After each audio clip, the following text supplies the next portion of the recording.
And now, from beyond our dimension, this is the JeffMara podcast. Here's Jeff. My guest is Charles Michael Beaver, author, information technology engineer, hypnotherapist, alien contactee, and stuntman. Charles has had a lifetime of paranormal experiences, which we will learn about today. Mike, thank you so much for joining us and welcome. Thank you, Jeff. You like Jeff or Jeffrey? Doesn't matter. Okay, Jeff. Thank you for inviting me on your show. It's a pleasure. All right. So Mike has given me the privilege of just seeing a little bit of his unpublished book. So I'm going to just start asking him and talking about some of his paranormal experiences. So if you don't mind, Mike, let's start with this one. You had an alien encounter on the NASA base in Cape Canaveral.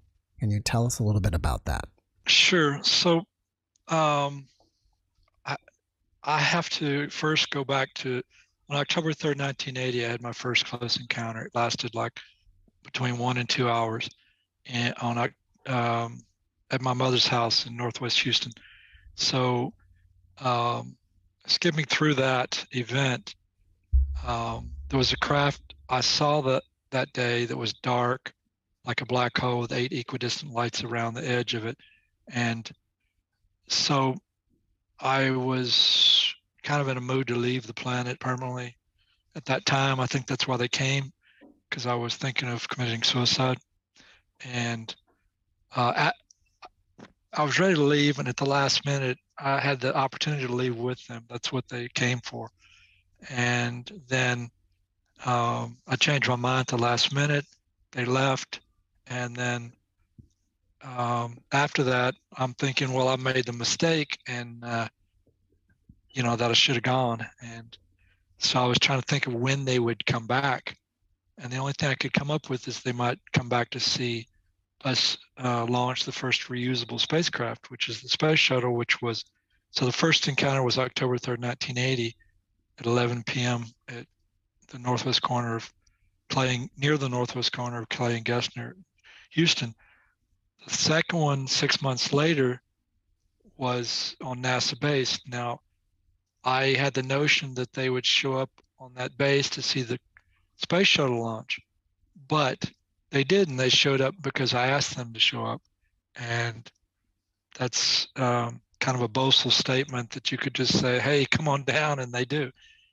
People do it all the time, but it was a unique event for me. Anyway, so my idea after the first encounter was buy a motorcycle that was brand new on the market. See, my father had a Corvette. He had 2 Corvettes that were pre-production of the first. The first year of the Corvette was steel. The second year was fiberglass. And before the fiberglass Corvette was built, my dad had a copy of it pre-production. I had 2 of them, and cops would stop him all the time to give him to get a look at the car, and they give him tickets even when he wasn't speeding, just to see the car. And I thought about that, and I was like, okay, I should just, if I want to get on base to see the first space shuttle launch and to see the aliens again, if they showed up the second time, to see a reusable spacecraft, the way to do that was to buy a motorcycle that was brand new on the market that nobody ever seen, and I'd have the same effect as my father with that Corvette. So I did. I went out and bought a Yamaha Virago 750, and I basically had my car stolen, and the insurance money I took and bought the motorcycle. Drove it down to Cocoa Beach, parked it on the beach, and I figured, well, if I parked it on the beach, somebody would be attracted to it who had a past to get on base, and that's exactly what happened. I parked it on Cocoa Beach. The guy walked over. He was the father of 3 kids, and he had one of his workers with him. His youngest 4th kid was at home with his wife. They didn't come.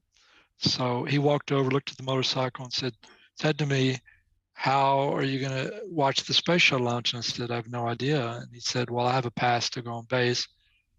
I want you to go with us. And I said, great. And then he introduced me to his kids, and he went off to cruise the bars for 3 or 4 hours while I stay with his kids, a total stranger. And so I hung out on the beach with his kids on Cocoa Beach and spent the night there. And then the next day we went to the base and parked, or was it the next day? I don't know. Anyway, the day of the not the day of the launch, but the day where it was supposed to launch. It didn't actually launch the first day. We parked, or we stopped outside the gate. They were in a station wagon with those fake wood panels that station wagons used to have. Mm-hmm. They stopped outside the gate. I parked my motorcycle, jumped off it, got in their station wagon and drove on base, or rode on base with them. And the father's driving. His worker, who was like in his early 20s or maybe even younger than that, could have been 19 to 23-ish, young man, German, I think. Not a huge amount of accent though. Anyway, he was riding in the passenger seat in the front. I'm in the second row of seats, and on the right, and his son and one of his sons and his daughter were on my left, and his younger son was behind us in the place where you keep your luggage. And so while we're going on base, it's pre-dawn. It's like 5 in the morning, or 5:30 at the latest. And so it's like really dark. There's some, I think there was stars out that night, but I'm not sure. I don't remember any moon being out that morning. Anyway, he stopped long enough for me to park my bike outside the gate. I got in the car. We went on base. We're going at like 5-10 miles an hour, very slow. And it's a long ways from that gate to where the launch was. And we went to the launch, and nothing happened. What happened was they went to launch when it got dawn, when it got light. They went to launch it, and it got down to like 10 to 15 seconds, or it's about 10 seconds short of takeoff, or blast off, initialization, whatever you want to call it. And they stopped the countdown, and then an hour or so later they scrubbed the launch. And so we had to decide whether we were gonna. They said this was like on a Friday or a Saturday, and I think it was a Friday. And then they said, well, that we're going to relaunch on Monday or Tuesday, and so like 3 days later. So he said to me, I came here to see the launch. I'm not going back home until, without seeing the launch. And he said, well, we could go over to Daytona Beach and hang out. There'd be a lot of women there and stuff, Anyway, I said, that sounds great to me. I'll follow you. And he took off in his station wagon with his kids and worker, and I followed him on my motorcycle and got lost. Or I didn't get lost, but I lost them. And so I had to go. I figured they'd be on the beach somewhere. So I got to Daytona, got on the beach, and rode my motorcycle down the beach looking for them. And I've never seen so many beautiful women in my entire life. Anyway, eventually I found them, and he let me sleep in his hotel room. And I'd stayed awake for 2 or 3 days getting to Florida from Texas driving. And so I was like dead tired. So I slept for like the whole time, from the time we got to the hotel room till we went back on base the second time. I slept most of that time. So anyway, I'll cut past a bunch of stuff because it was a bunch of stuff we did. But anyway, Going back to the base, we parked outside the base, and I got in their station wagon the second time, went on base, and we're driving just like before. And the second time I decided to tell them about my first close encounter, which I skipped over. I haven't told you about it. That takes a while to tell. It's like 1 to 2 hour encounter. I went through that whole story from start to finish while we're going at 5 miles an hour and very dark in the darkness, pre-dawn sky. All these cars were like maybe 1 or 2 car lengths away from each other, lights on, just going at 5 miles an hour. And I tell them the whole story about my first close encounter. And the moment, the second I finished telling the story, the last word I uttered coming out of my mouth, the German kid, or whatever he was, the young worker, 20-something, sitting in the passenger seat, he laughs at me. He doesn't believe my story. So I'm in my mind, I say, God, I wish you would show them what I saw. And within a second or two, no more than 3 seconds after me saying that inside my head, a craft that looked exactly like the first craft was in front of us. I didn't see it appear, but it was just sitting there. It was way out in front of the car, and we were going on around a left curving causeway road at the time. There's water on both sides and a lot of alligators and crocodiles in that water. And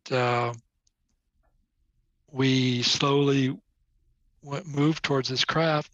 It's spinning just like the first craft, really slow. It's a disc, it's basically a black hole with 8 equidistant lights around the edge. And it looked exactly like the first craft. And the only difference between the two was the second one wasn't vibrating. The first one was. And spinning about the same speed from right to left. Anyway, the German kid said, maybe that's what he saw. And then the father said, yeah, maybe that's what he saw. And then I looked at the kids, the young girl and boy sitting to my left, and they had been looking around at everything. And the moment the craft appeared, they were frozen like they'd been shot by Mr. Freeze on Batman. They weren't moving a muscle, or not eyeballs, not nothing.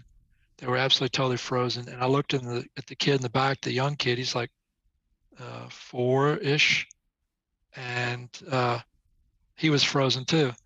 And the driver and the passenger, the adults in the front seat, were not frozen.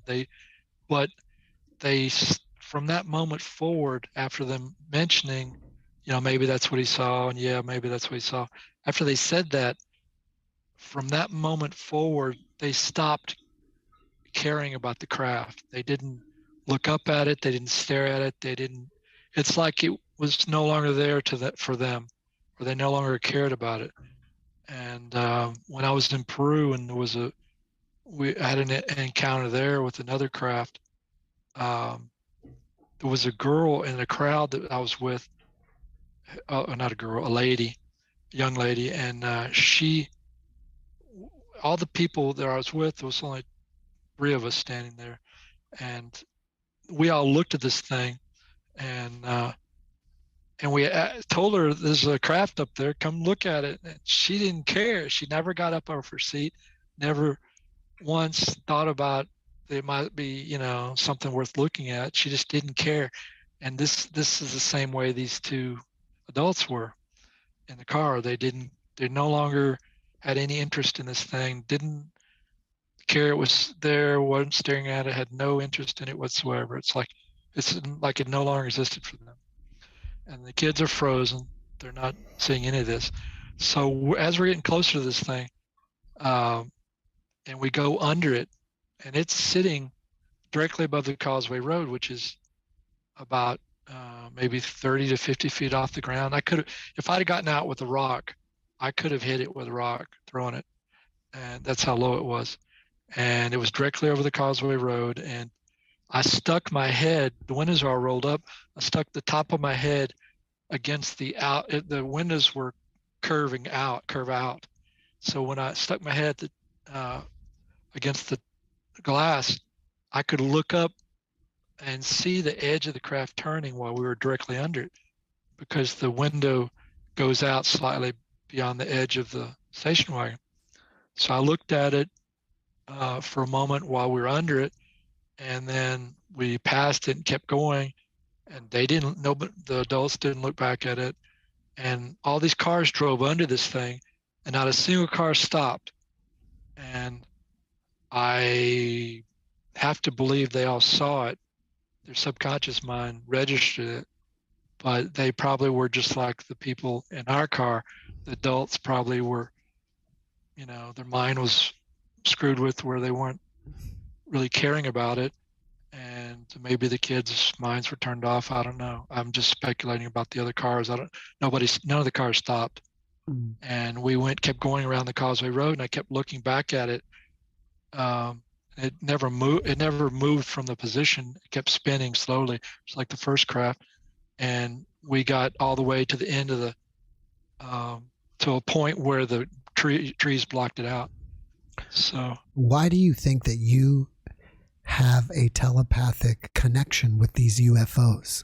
Well, first of all, I don't even know what this thing is, because, when I was getting interviewed by Carrie Cassidy, one of the things she said to me was, there might not have been any aliens in that craft. The craft itself might have been the thing. It might have been an entity, which is a living whatever, and there may not even been something inside of it. And so I don't know the answer to your question. B, I don't even know if there was any aliens in it. And C, I don't know that I necessarily have any. Your premise, I don't know that it has any truth to it. What I think is going on is that aliens at a certain level are beyond time. They're beyond our level of understanding, in the sense that if they want to pick up our mindset, they can just pick it up without any effort. So when I was in the car during the first event, the October 3rd, 1980 event that I skipped over, I didn't tell you about, I was considering committing suicide. I was ready to leave the planet, and they knew I was ready to leave the planet. And I don't know that that was necessarily to have a connection to them. It was more like they were just reading my mind. Mm-hmm. And why they chose me to read my mind over 7 billion other people, I don't know. I couldn't tell you.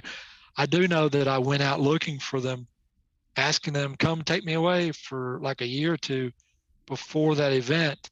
I never expected them to actually show up.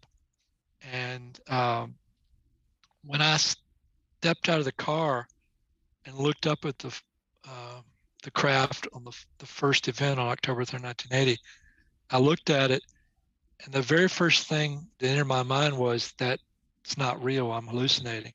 I assumed I was hallucinating. And so I thought, well, if I look away and do some other things and then turn back after a while, it'll be gone, because it's just a hallucination.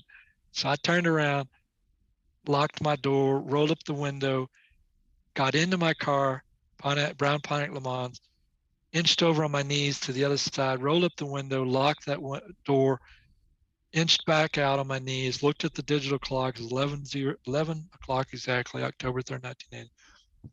Got out of the car, backed up, shut the door, turned around, and the thing is still sitting there. So I knew it wasn't an hallucination. So I'm kind of going about this backwards. Went for the second event first, and now we're back to the first, which is fine. It's okay. But,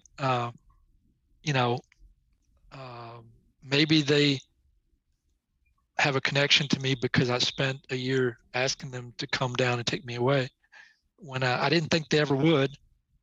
And I ended up writing a letter the day after the first event. I called Ellington Air Force Base and told them, I said, did you guys see anything last night? And they said, no, what? It was a strange phone call. The guy set the phone down and then went checked with somebody and came back. And I said, did you see anything? And he said, we're not allowed to talk about this at this time. And it was the strangest thing for the guy to say. I assumed he was going to say, "No, we haven't seen anything. What did you see?" And he said, "No, we're not allowed." And he repeated himself, "No, we're not allowed to talk about this at this time, this subject, or this event or whatever."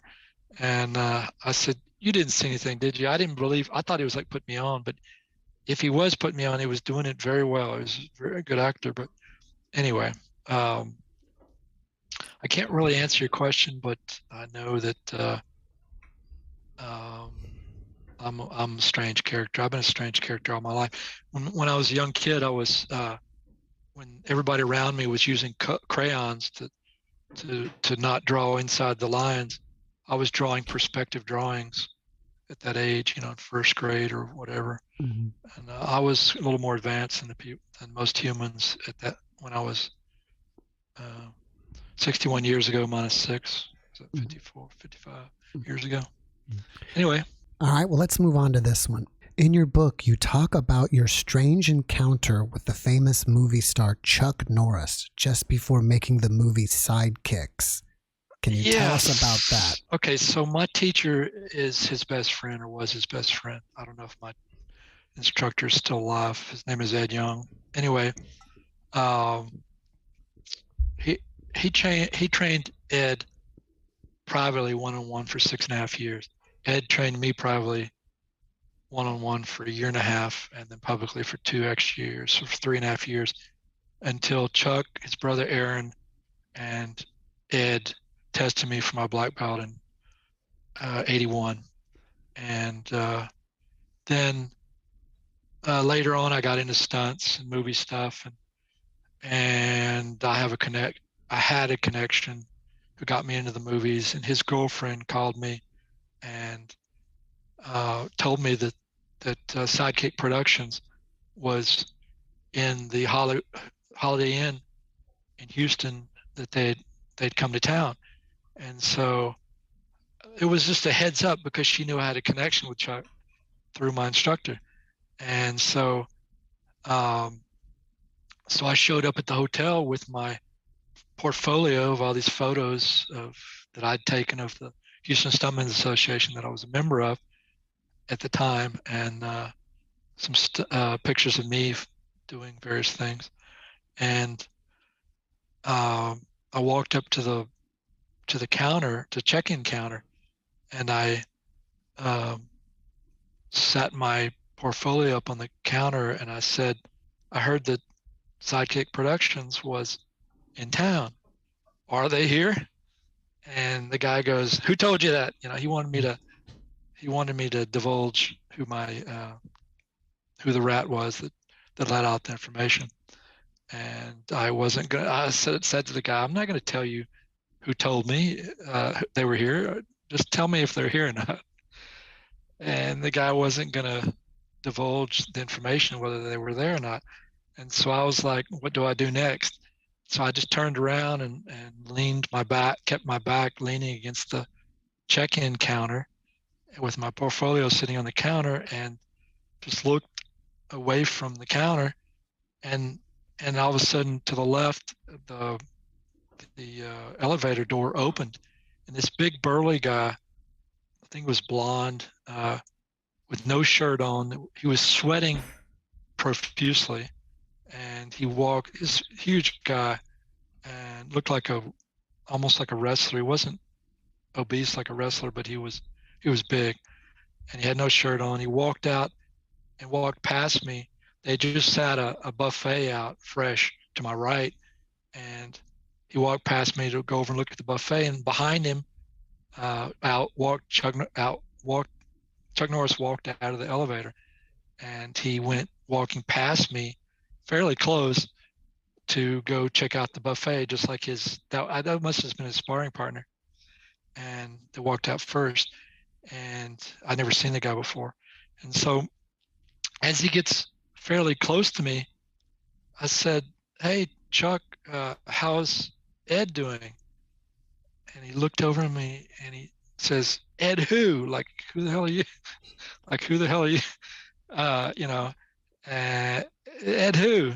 And I said, "Ed Young, it's his best friend, right?" And so he said, "Oh, he's fine." Yeah, and he said, "Hold on just a second." And he walks over and checks out the buffet, and he walks back up to me, and we continue the conversation. And as he's standing there, I don't remember what we said after that exactly, but to me, it looked like he was putting up his hand to hit me. He just put his hand up like this, like he was going to punch me. But, if he was really going to punch me, he wouldn't do that.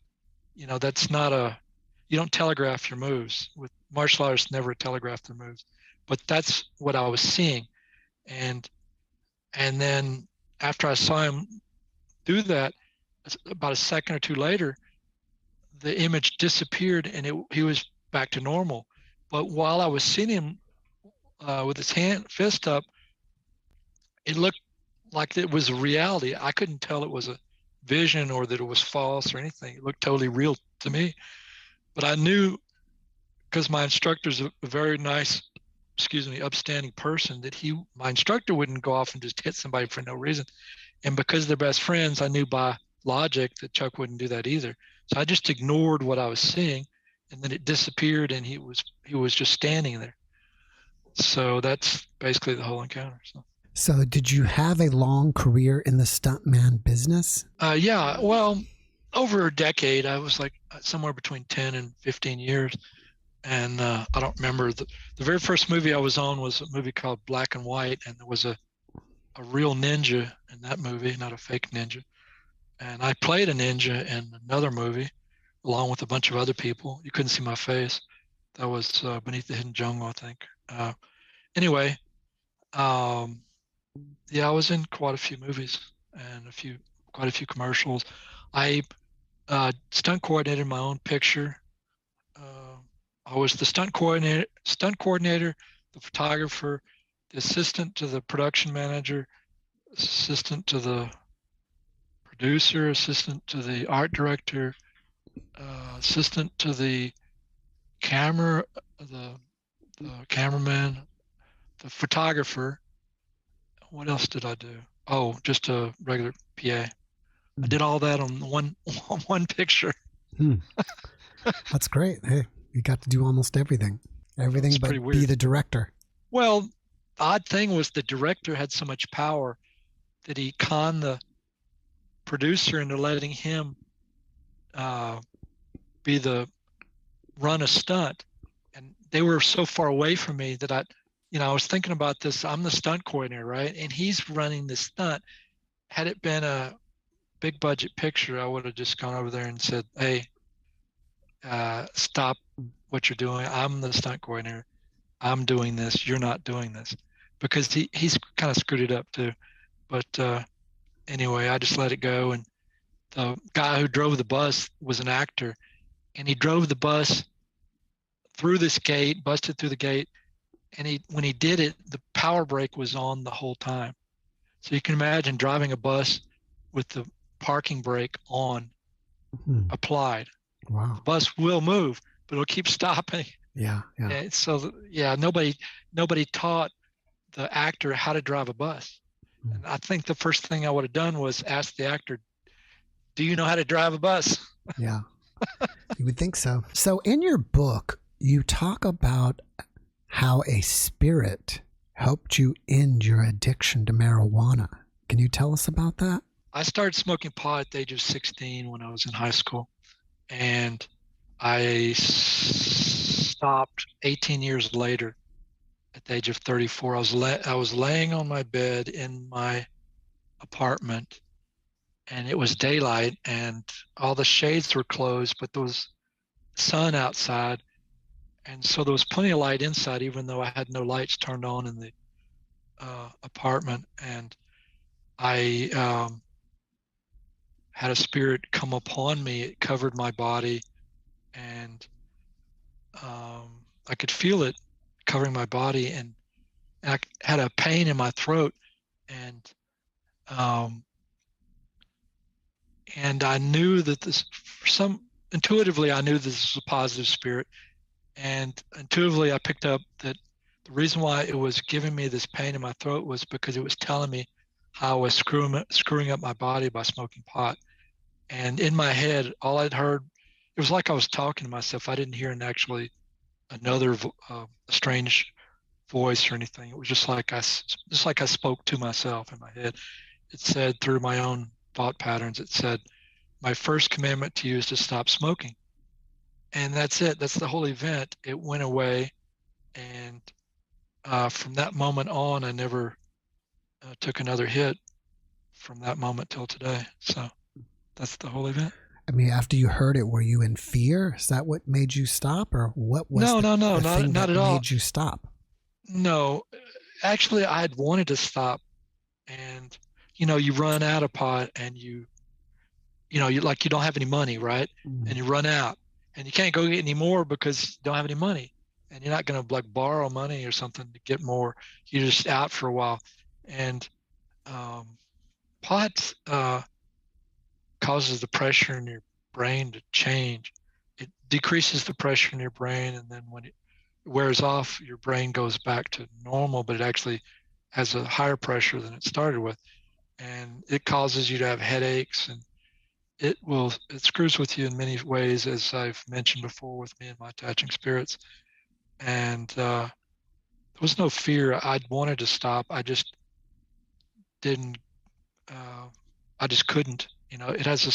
Pot has a psychological addiction. There's no physical addiction, but it has a very strong psychological addiction.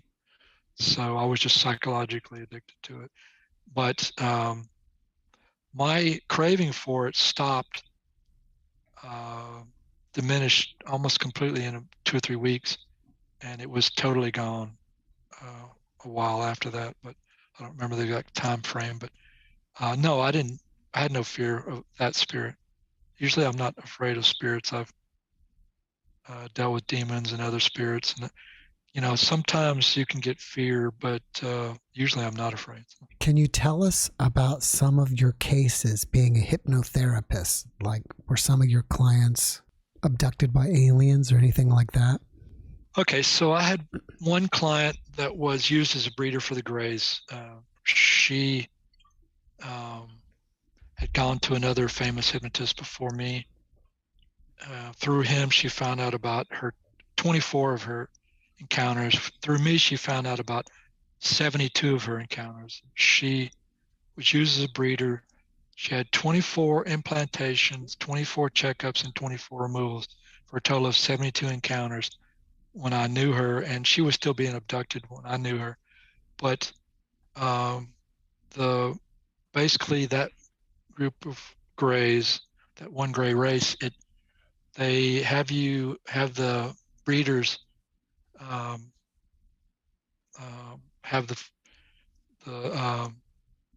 they take an egg out of the woman and they mix it with the sperm of either a human or an alien, put it back in them, and they fly around and do that to other people with the person staying in the craft until they figure out that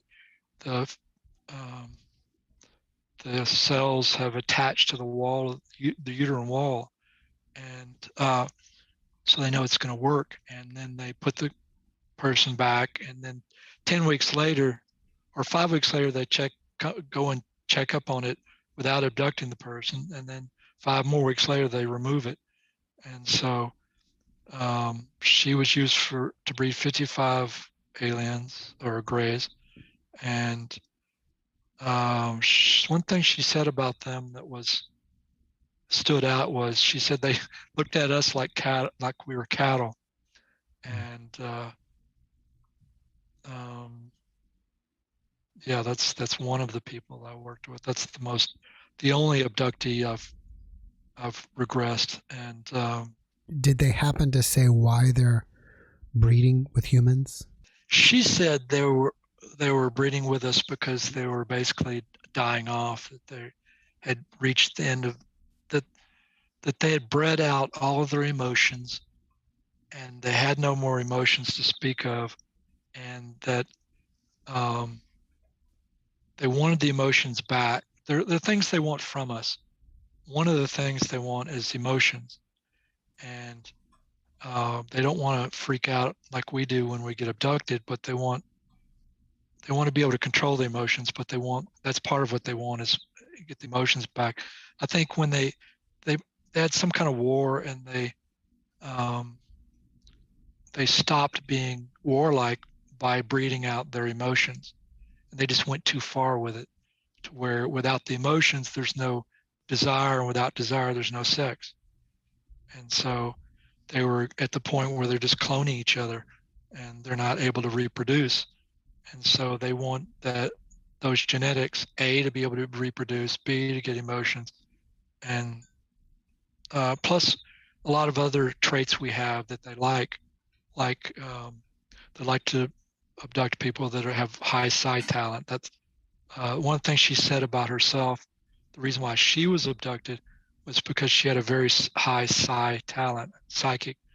She said that she could see through walls and see through people and astral travel. She could astral travel before she even was born.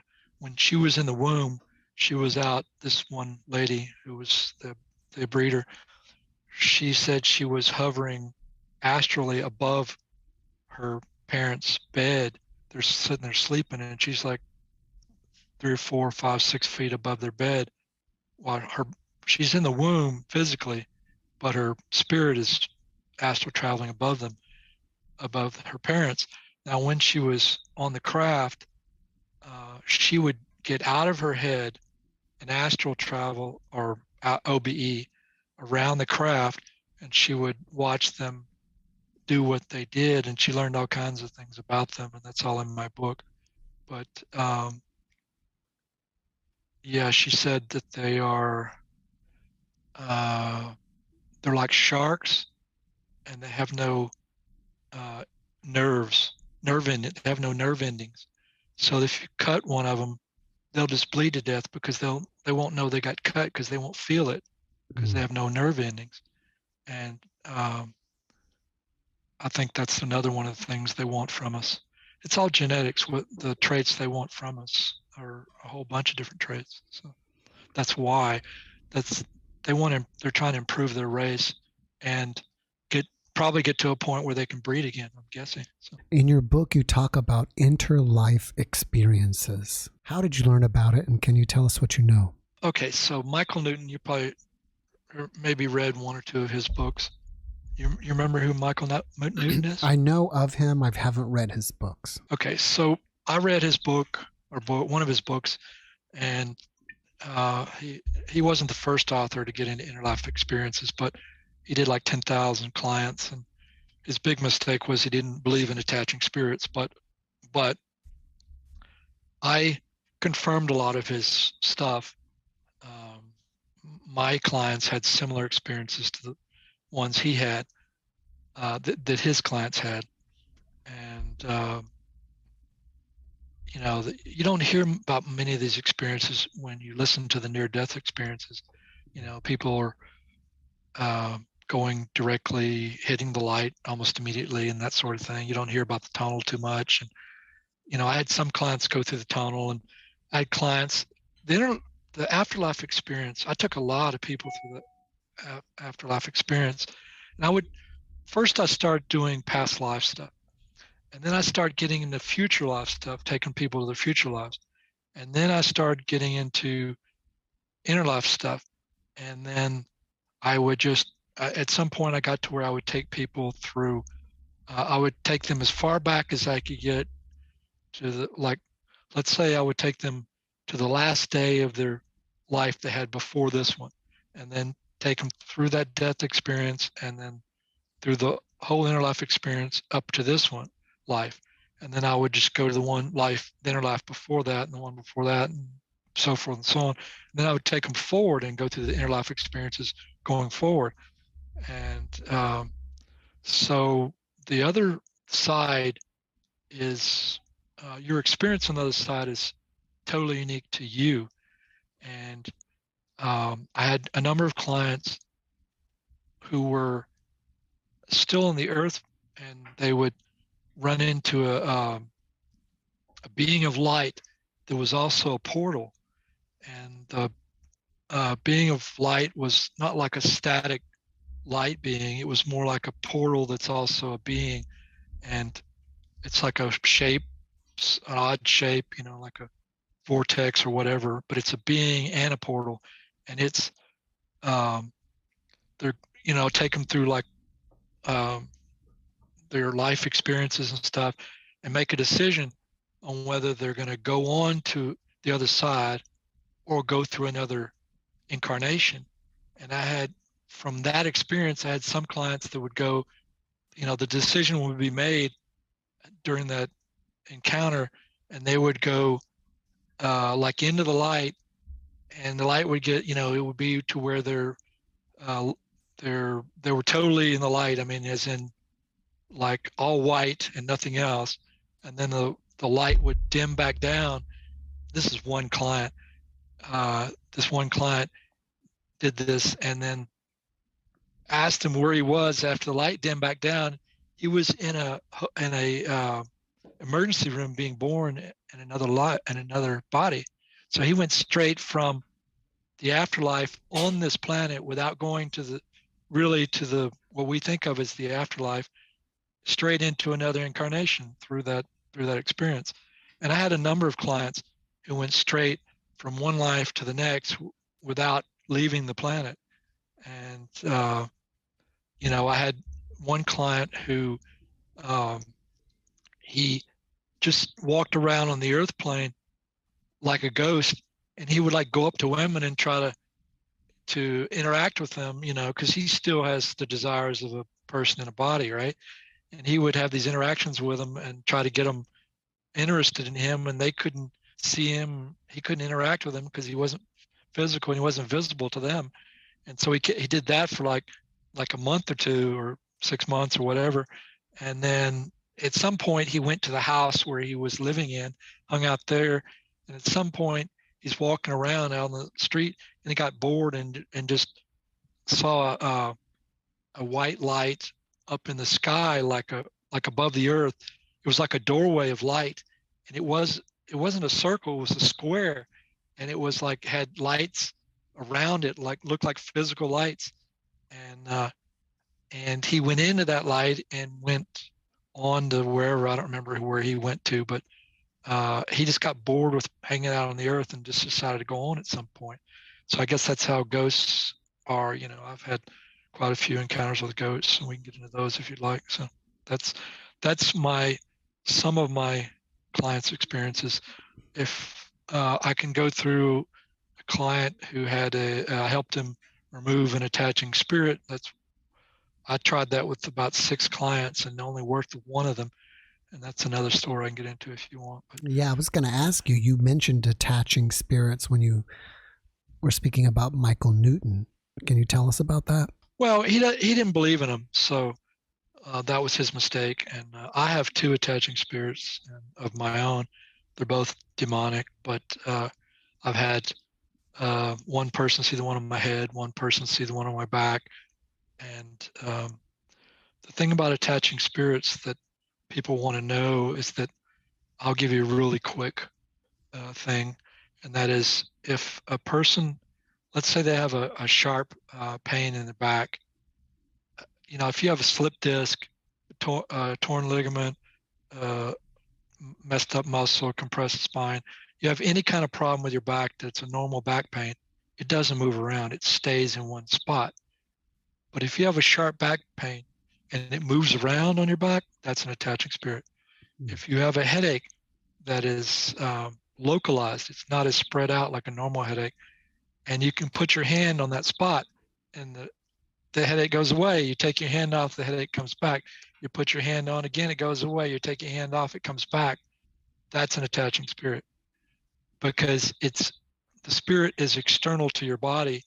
It's attached to you, and you're experiencing it on the surface of your skin, and so your hand is blocking it. It's externally caused headache. A normal headache is not externally caused.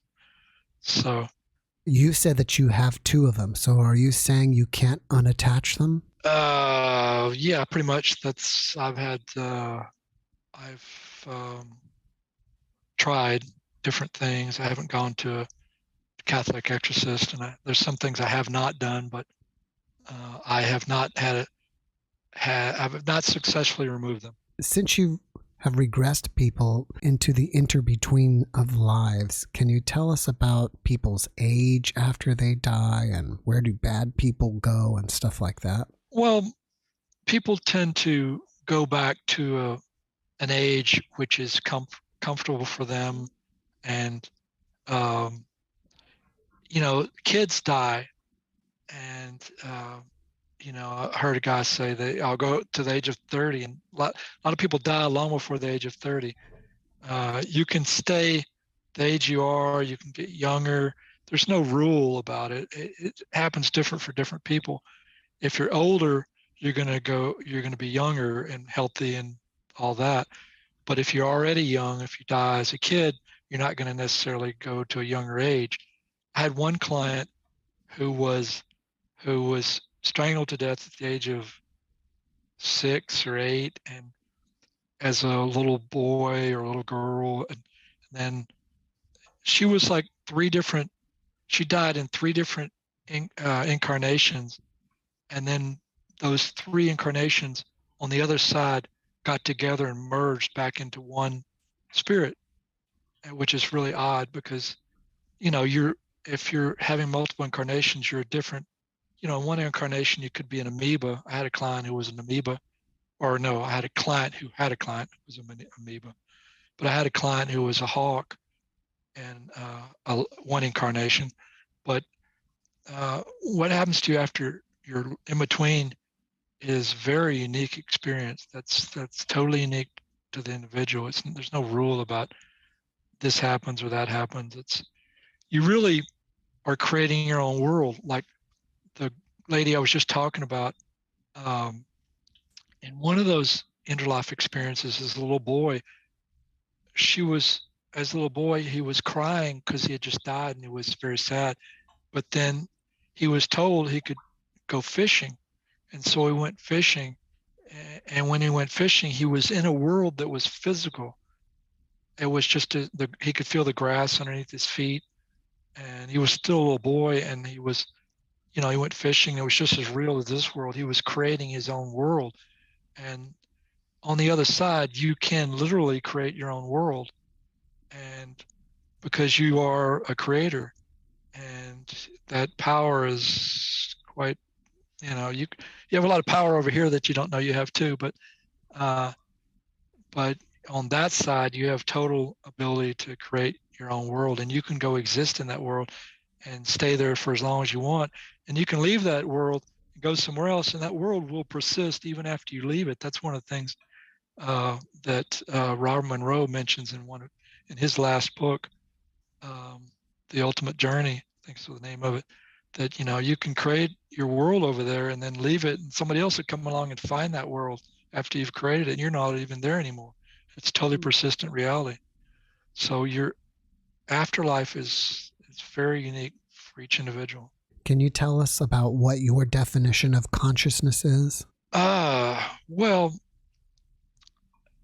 you are conscious. Everything is consciousness, and your soul is everything. I think everything gets created out of consciousness. Consciousness is the base of all reality, and you are consciousness while you're in your body. Okay, I'll give you some lessons.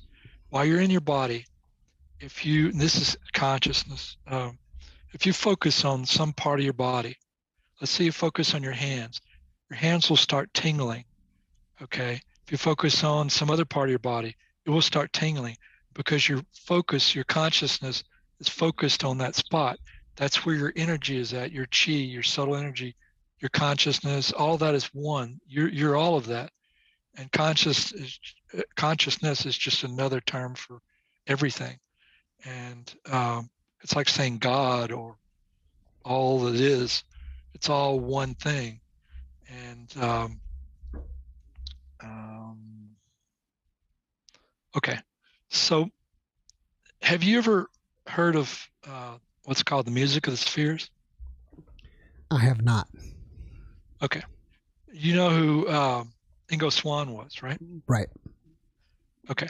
So Ingo Swann and D. Scott Rojo went astrally outside their body to visit the planet Mercury and other planets before our probes got there, and described the planets. And then when our probes got there, they confirmed that they actually had a proper, um, had actually described the planet correctly. So that's consciousness and you moving away from your body. That's a not normal remote viewing, which I've done, but that's just astral traveling or not out of body, whatever. But that's you as a being moving there. So consciousness, when you die, you're a ball of energy. And when people take photos and they see orbs, that those are spirits. They're not reflections. And some there can be they can be reflections. I went on a ghost hunt. It's Skycomish, Washington. It's a ghost town in the state of Washington. It's hard to find on a map, but it's near Snohomish. But Skycomish, it's a ghost town. And it's dark. If there's no moon out and the stars are not out, you're going to be walking into a ditch, walking around the town, right in the middle of the street. You can be walking into the ditch because it's dark. I mean, really dark at night. And so I went on this ghost hunt, and I'm standing behind this girl this ghost and UFO investigator who had just bought a Sony Zero Lux camera, and um, the Zero Lux night vision, ultraviolet or infrared, I'm not sure which they are, cameras can see ghosts live. And this orb comes flying over my head. At that time, I wasn't that psychic, so I didn't see the orbs. These ladies, I was with a whole bunch of ladies. They were psychic enough to see all these orbs flying around. Those are ghosts, which is consciousness, which is your being after you've gotten out of your body, if you stay on the airplane. And the orb or ghost comes down in front of the camera, and as soon as it got in front of the camera, I could see it through the lens, through the view thing of the camera that was, flipped out, and I could see it live being recorded. And then it started flying in a figure-8 formation, which bugs don't do, and like an infinity sign. And that ghost slash orb slash being slash it's consciousness. It's who you are and what you are, and you can expand your consciousness too to where you're like you have God conscious, Christ consciousness, super conscious. There's so different words for it. The lady, what was her name? Kubler-Ross, I think, was one of the hospice lady was giving a speech, and she mentioned that she had spent her whole life listening to people talk about their life as they're dying in a hospice. And she never did any type of meditation, formal meditation, but she was focusing on listening to their stories her whole life. And all of a sudden one day she had her consciousness expanded to where she was like totally having one of those God Christ consciousness expanded awareness things where she could she knew everything, and like a near-deather, like somebody's gone to the other side, but she was still on this side, and she had never done any formal meditation. But after her speech was over, these monks walked up to her and said, the reason why you had that was because you're listening to these people near-death experiences, and you're focusing. Meditation, all it is a form of focus. The more you focus, your chi comes through you. The deeper you get into meditation, the more your energy, the chi energy flows through you. It's subtle energy, and that. So I started this. What I was saying with talking about D. Scott Rojo and and what's his name? What's the other guy's name? Ingo Swann. Yeah. Okay. D. Scott Rojo wrote a book called Music of the Spheres. Now, one day I was sitting on my couch and the music of the spheres came on inside of me. If you read that book, the only thing he says in the book is before you die or before you're getting out of your body, under very rare circumstances, you'll hear what's called music of the spheres. The book is called NAD, Music of the Space, Music of the Spheres. And that's about all he says in the book that's really stuck in my head. But I was sitting on a couch one day, and Barbara Brennan wrote a book called Hands of Light, and she was a NASA physicist. In that book, she mentions the chakras, which are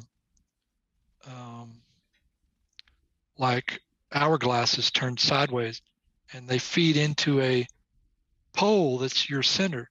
That center pole that goes up through your body, it goes down into infinity and up through the middle of your head into infinity. It's a pole it's part of who you are, or it is who you are.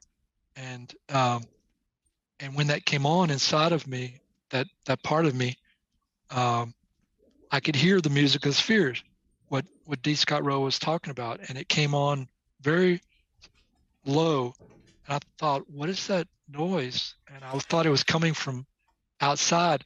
And then it got so loud, it was really loud inside my head, and my ears started vibrating. And I realized at that moment that it was coming, and I could feel the energy on the top of my head. And I knew at that moment that was me. I was making that sound. Okay, that's the music of spheres. That's consciousness. That's who you are. And I'm sort of getting into all who you are, which is various different levels of consciousness. So if you stick your thumbs in your ears, and you press just the right amount of pressure, which is not very much, just a tiny amount, you're going to hear a very faint sound, and you have a hard time hearing it when you first hear it. But if the longer you hold your thumbs in your ears, the louder it will get. And the way, when I do it today, if I stick my thumbs in my ears, this sound, my inner sound coming from me, it will get so loud almost instantly, or pretty much instantly, that it's like booming. And each plane of existence is attuned to a different sound. And if you ask everybody you meet, stick your thumbs in your ears and tell me what you hear, and they'll do that. And pretty much everybody, I've never had anybody say I don't hear anything, but they'll all say something different. And that's because every person's being is tuned to a different plane of existence, which all have different sounds associated with them. And you can learn about all that if there's an image, a picture that used to be on the Eckankar website that they removed, but you can still see it if you go to my website and find the link, or you can go to YouTube, or not YouTube, just go to Google and put in the worlds of Ek, and instead of clicking on one of the links below the search that you just made, the worlds of Ek, click on images, and then look at the images, and you'll see the chart I'm talking about. In that chart, if you look at that chart, on the outside, the edges of that chart, it's a chart of each of the planes of existence: physical plane, astral plane, causal plane, mental plane, etheric plane, all these different planes. And then above that, the planes of non-duality. And those are the planes of duality. And so each of those planes has a different sound that's written on the outside of the chart. And so you can learn about how each person, their consciousness or their being, is tuned to a different plane of existence. Now, you're also, as a being and as a part of consciousness, you're tuned to a particular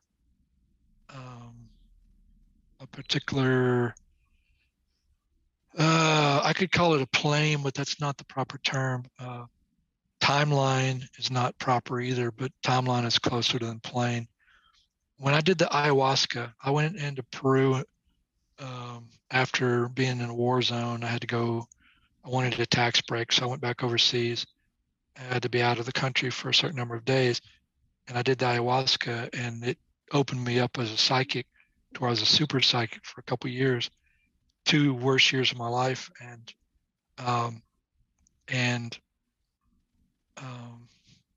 the what we're talking about, planes of existence. I lost my train of thought. Oh yeah, it loosened me up to where I like switched from this timeline to other timelines, and where things were different. And it wasn't like the Nazis won in this, we won in this one and the Nazis won in this one. It wasn't that type of changes, but it was a very different world, but it was the same world, the same people. My wife was in the other timeline, but she looked different, not like a different person, but just very different, but the same person. And I've had it where something is going on, and you'll just switch from a different timeline, and that thing that you thought that was like that, all of a sudden it's not like that. We hear people talking about what's that? There's a term they use where some people remember things one way, and other people remember things a different way because they're from a different timeline that are merging and diverging, and all that is consciousness. It's all conscious. Everything is conscious. Speaking of timelines, the timeline of this podcast has gone really fast. I'm even over time. So okay. Before we go, I want to let people know how to find you. What is your website?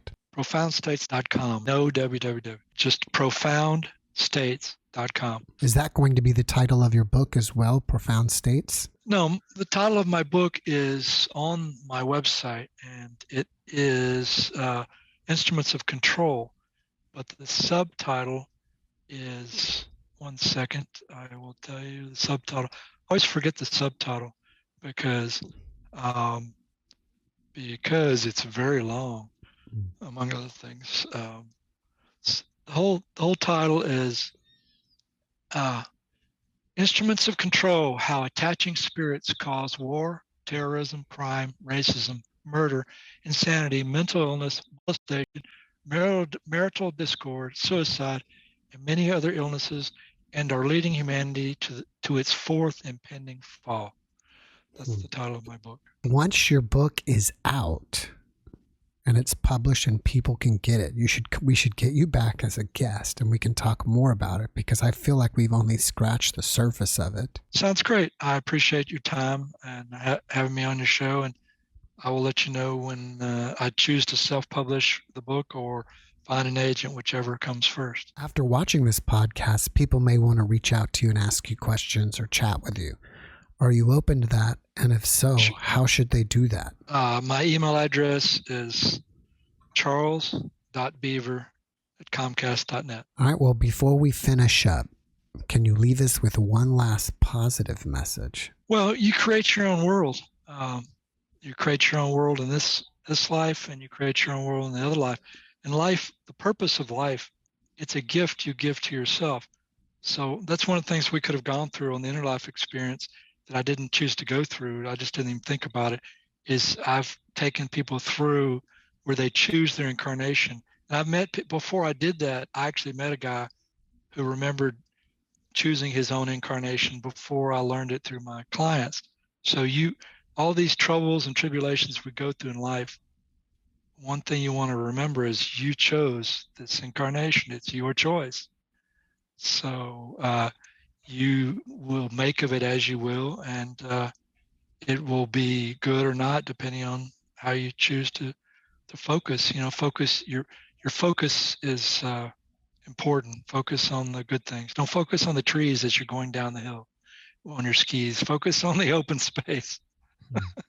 Mike, thank you so much for being my guest this evening. I really appreciate you, and I wish you the best. Same to you. Thank you for having me on your show, and I look forward to being on it again if and when the book gets published. All right. Have a great evening. You too. Bye-bye. Bye-bye. Thanks for watching the JeffMara podcast. I really appreciate you. Another way to show support is through YouTube memberships. And if you do, there are loyalty badges and other perks depending on your level of membership. All you need to do is click the join button underneath the video to find out more. Thank you for your support.